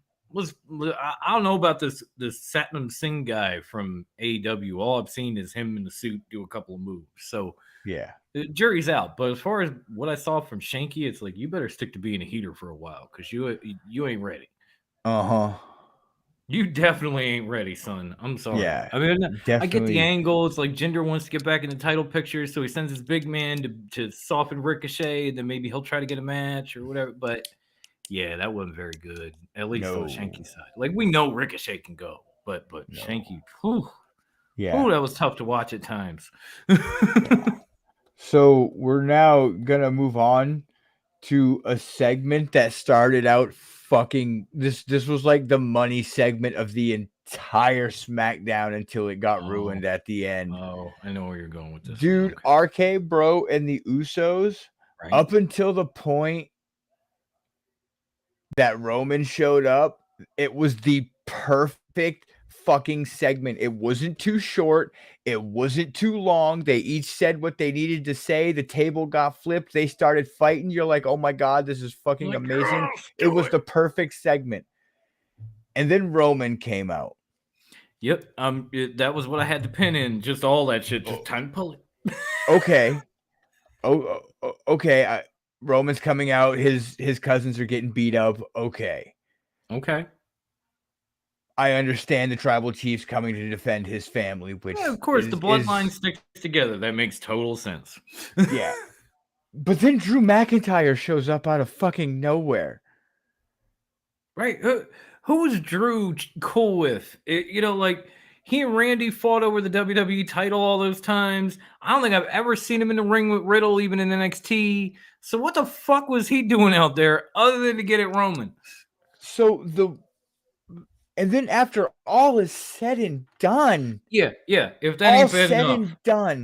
the one match I was actually looking forward to seeing on WrestleMania Backlash, the only match I wanted to watch, The unification match. Yes. is no longer happening. It has become a 6-man tag match. How can Why? Why? the Honestly, one couldn't you? match, Honestly, bro, I'm sorry. I don't the mean to. one match that was not a rematch from WrestleMania? Yes. Which is why I wish they'd just call it Backlash, because they might as well just call it rematch. But I but don't even seriously, want to get into that pay-per-view talking. I'm with you at all of them. At all the matches on the card for Backlash, this unification match was the one. And even Mhm. if Drew wants to get it Roman, I get it. You guys Why didn't they just had the give him a war. singles match? Do it exactly. Why not just have the unification match and then have a match with Drew and Roman for the championships? We know Drew's got the pedigree for it. He's on a roll. He's been a champion twice at least. Mhm. So why not just put him in a ring with Roman and have him defend the titles, and then have this unification match with the Usos and RK Bro? Instead, we're gonna have a 6-man match where none of the titles are going to be defended, and then we're gonna have to put this shit on pause until we get to a better pay-per-view that's supposedly worth doing all this shit on. Because Yeah. there won't be the end. It'll be, oh, well, like we're in April. Well, SummerSlam's coming. So at SummerSlam, we're going to do both these matches. But until then, Yeah. we'll give you this. Yep. And it's like, then don't cook it in April if you plan to serve it in August. That shit is going to be rancid by then. And that's their problem. The other thing I see from my angle is they don't want to take the titles off of Randy yet because they just had that big celebration for him. Yeah. And Lord knows they had that RKO fest at the end. That was great. Jesus fucking Christ. I love like- that. I love that assisted RKO that they do. Yeah, that is kind of cool though. But it was like Randy Oprah. It was just you get an RKO, you get an RKO, everybody gets an RKO. I I put in big bold letters on here. What the fuck? Now it's a 6-man tag. Yeah, why? No tag unification. So stupid. I'm looking at my non-existent notes, and I wrote down in big bold letters, "Why?" And after all of that happens, we get Naomi versus Shayna. This match didn't even get enough time to give its potential. Nah, If they didn't not have bad. happy time, this match could have gone a good 10 minutes and been fucking amazing because these two Oh, dude. women can wrestle, and that match could have been so much more than what it was, and it still could have had the same outcome. Yeah. I would have totally been down to cut the happy time segment and put the time into this match. Because these two, obviously, they're eventually going to feud over the women's tag titles. Because we know Naomi and then Shayna's rolling with Natty now and all that. But these two have had some great matches in the past as well. Maybe not Becky Asuka quality, but they've had some great matches. Mm-hmm. And unfortunately, with that recycled, angle with Sonya Deville, a lot of those matches got fucked with by her on SmackDown before she went to Raw and pulled the same shit on Bianca. So they Yeah. always seem to cut this match short. And I'm like, just let it go. Let it happen. Let it happen. Like there's been times, I think even on this show over the last year or so, where we've said, like, where's Naomi, or when's she gonna get her hand on the title? When's she gonna be important? Now I'm wondering when the hell Naomi and Shayna are going to actually be able to have a full match without somebody fucking with it or them getting cut short on time. Mm-hmm. Because they give you this great potential and then they just cut it off for whatever reason. Like, oh, Yep. Sonya's got to pull her bullshit, or, we had to Hey, put this in. Just let hey, them fight. your 10-minute match went to a 3-minute match. Yeah. Go have fun. Get out there and kill it for 3 Go- minutes. Go kill it. I'm going to say this. And they had to have Sheamus- their beat the clock challenges too. So they probably had to That's- shave some shit off to. Well, they didn't even use that much time for that. No, I know, but it was like 1:41 and 1, and then a little over. So you figure if you take that, They 5 minutes. so they were gonna have. So let's say Shayna and Naomi were gonna have like a 7-8 minute match. Well, they had to cut like 4 minutes off because they had to do this shit. Mm-hmm. Which is again another recycled WWE staple. I know they've always had to beat the clock challenges, men, women, you name it. So they brought it back. Okay, cool. But like again, you could have cut happy time. Like, I'm good with this. Get rid of that. Yeah. I get this. I don't understand that. I'm actually a huge fan of Sheamus's soccer hooligan club that he's got. I'm a fan of the hooligans. I like it. I like it. I love it. I don't know why I love it so much, but Pete Dunne with the top knot and then the hat, and it's like off his head because the top knot is pushing it up. Like, so it looks like it's hovering over the top of his head because it's sitting on the top knot.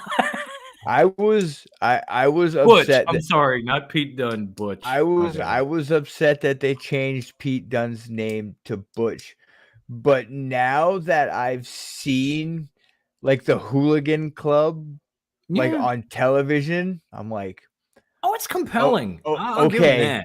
Okay, I see why they changed his name, and his name fits the group. I even want to be mad about Gunther and the fact that they changed his music a little bit and they changed his colors and that type of stuff. And then I saw him on SmackDown and I was like, can't be mad at all. This dude. And I'm kind of in the same boat with Butch and that group. Like, he and Rich Holland and Sheamus just fit together so beautifully, and they're all rocking the wife beaters and the suspenders and shit. It's just like, yeah, this works. Yeah. It just came together so well. Yeah. It really did. I mean, I hate to admit it, but it really did. I don't know. They went away from King Xavier very quick. Yeah. He came back at WrestleMania with the crown on and Bow Down and was playing and everything else. And then the next SmackDown, like immediately following WrestleMania, he was back to being Xavier Woods. I was like, whoa. You kept King Corbin for like 2 fucking years. My man King Woods, who I'm enjoying, gets 3.5 months. This is bullshit. Yeah. Yeah. But I see Xavier Woods winning a world championship before the New Day breaks up. Oh God, I would love that. I would I absolutely love see it that. in the future. Xavier Woods is such an underrated performer. It's unbelievable. The I mean, man think about is it. amazing. Think about it. And yet, part of me hopes Devin's still listening, and part of me hopes he doesn't. But think about it. As King Woods, before the injury, his last match, he beat the tribal chief. Who else can say that in a singles match? It wasn't a title match; it was a singles match, but he Mhm. beat the tribal chief. Yeah. Anybody else? Anybody? Raise your hand if you can say the same thing that King Woods can say. I'm the last dude that beat Roman Reigns 1-on-1. So of So course I want to see him win a world title. I was hoping he was headed there to begin with. And then Roman crushed his crown and then came back with the bigger one. I was just like, yeah, fuck that. Here you go, tribal chief. Here's my 10-foot crown with my afro hanging out of it anyway. Like, fuck you. so just to close out this review for SmackDown, like I said, Please. I gave it a B. This Lacey Evans story, I really hope that when she makes her in-ring debut, they make her a fucking badass. Yeah. She needs to be a badass with a dream, is what she needs to be. Yeah. No more You know what's Southern weird? peach. You know what's weird about this whole thing is like they started her out in like the pre-Attitude Era gimmick where she was like the Southern Belle with the handkerchiefs and the Yes. dresses and all that shit. Okay. And then now as they're bringing her back, all of a sudden they're going to like this almost Attitude Era reality based gimmick character that's more along the lines of what she actually is. It's So it's her. like you're seeing the evolution of WWE in one person.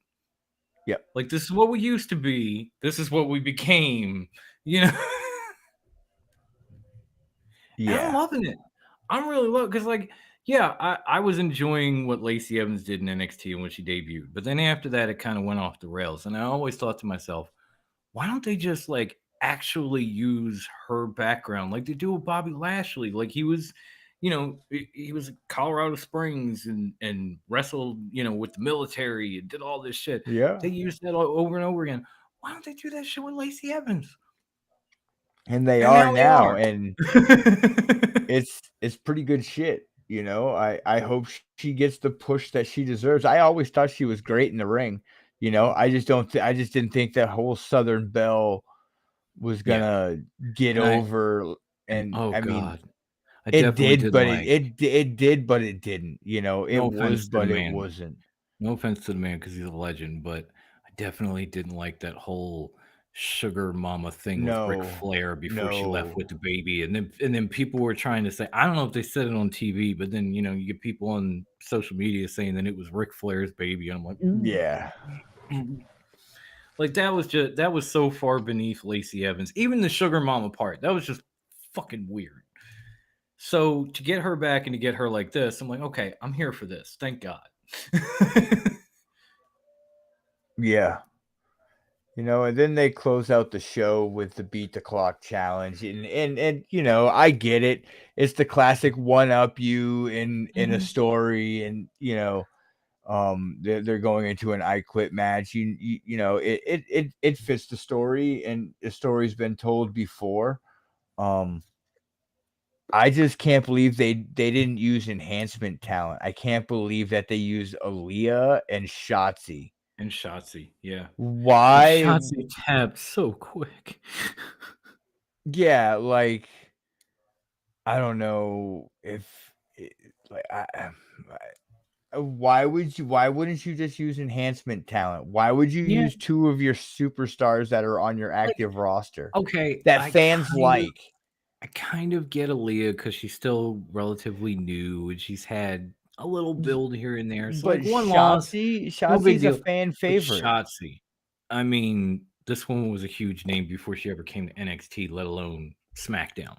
Yeah. And she taps quicker than Aaliyah, who again, like I said, has been around for a minute and Mhm. isn't the kind of talent or name that Shotzi was leading in. And I'm just like, that's a horrible look. Like you might as well just release Shotzi Blackheart right now because you took every bit of credibility away from her when she taps that quick and Aaliyah lasts longer. Yeah. Sorry. I mean, it might just be my opinion, but that's the way I see it. Like you might as well just cut her.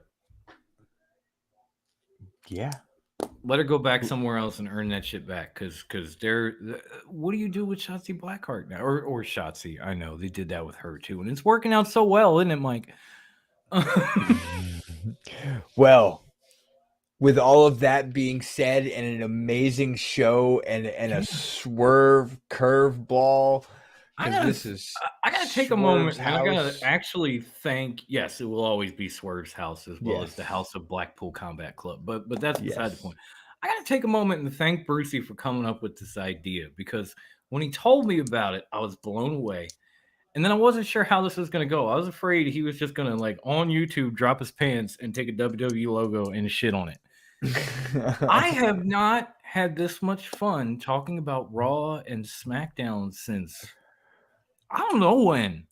Honestly, maybe some of the old discussion threads in the Facebook group way back in the day when Brucey and I would actually show up live every week. Yeah, Like, right. I've not had this much fun talking about WWE with anyone in a long time. So I got to thank High Class for this one and give him his Yeah, props. no This was a problem. wonderful idea. I enjoyed the hell out of it. Thank you, bro. Yeah, no problem. So with that, we're gonna close this show down, and I have something new that I'm going to add to what I say. Oh, Um, boy. This is for all the fans out there that watch or listen on our podcast. I'll probably start saying at the beginning of the show and not the end. This show is the opinions of the hosts. They are not fact, they are not fiction. This is just how we feel about wrestling. Okay? Absolutely. This is just our opinions. And if you don't like our opinions, cool. You can disagree. Everyone's got their own opinion, and this is just how we Yeah. feel about wrestling. And don't take it Yeah. so serious, please. How So many with that times in being said, every episode do I say, "Oh, okay, do you?" I don't feel that way, yeah, but do you? Like sports entertainment and wrestling, we couldn't be. I'm just like, oh, okay, do you? yeah, I'll get my 2 cents in, and that's that. It's all it is.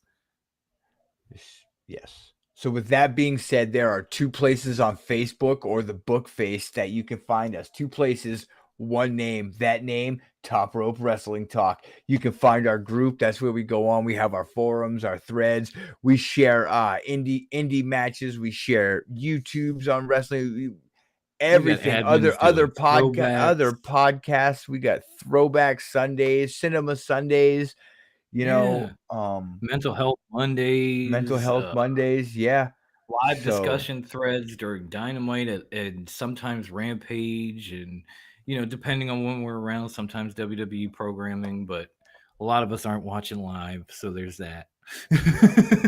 And then you can also find our page, and that's where our business is conducted for the show. I am Yeah, working on downloading some YouTube shows and cutting clips to put up there. So hopefully I can make that work.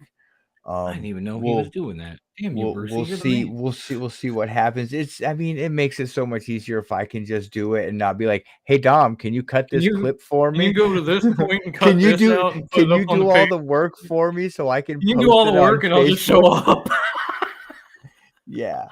No, I appreciate that, bro. And then you can also find us on Twitter at Top Rope WT. Go on there. We share a lot of other podcasts, and a lot of other podcasts share us, but we also have some original content that we put out there on Twitter.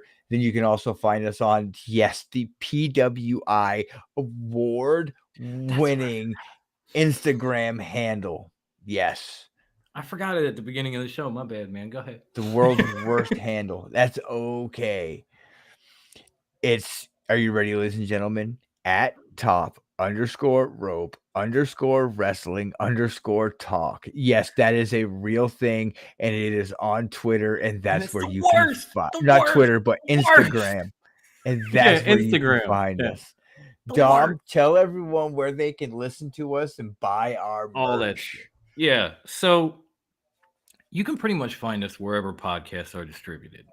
For one-stop shopping, go to anchor.fm/TRWT, and you will see all our episodes that are on audio platforms pop up. You will also see a bar that will give you whatever platforms we are also on, and you can pick your favorites. You can rate, review, listen, share, do whatever you got to do from there. Um, and of course, if you're listening to this after the fact, you can always come and check us out, join us live on our ever expanding YouTube channel, which is Mm, TRWT parentheses the Fox Dan John. We are approaching over 200 videos between this show, the Sports Syndicate, which you may or may not have seen, shooting the shit, old episodes of shows like Drunk Upon a Time, Mutant Rejects. Just there is so much content in one place, including YouTube exclusives of this show that if you're listening, you have never ever come across. So come to TRWT parentheses of Fox Den John, subscribe while you're there, ring the bell so when we do go live, you can come in like Mike and Brian and Devin and God knows a slew of other people yeah. and comment along live, ask your questions. We obviously use them as you've heard and have fun with us and enjoy wrestling. And as far as merch is concerned, I mean, we have a slew of options from everything from hoodies to onesies to leggings, shoes, bath mats, beach towels, magnets, t-shirts, buttons, notebooks. The list goes on and on and on. To see all logos and all the options, go to trwtmerch.threadless.com and support what we hope is your favorite wrestling podcast out there, and maybe make us a little money at the same time. That'd be cool. Yeah. I could use it right now, y'all. I ain't gonna go into it, but I could use a little money right now, folks. I ain't gonna lie. Yeah. We all could, but I got a way. I got a way that you can help me make it. Go to Buy trwtmerch.threadless.com. our shirts. Buy a ton of shit. There is international shipping because I know we actually have fans internationally, and we love you. We wanted to make sure that was set up. There are so many options. If you get a t-shirt, it's what color, what style. We have regular t-shirts, sports shirts, premium shirts, a comfy shirt.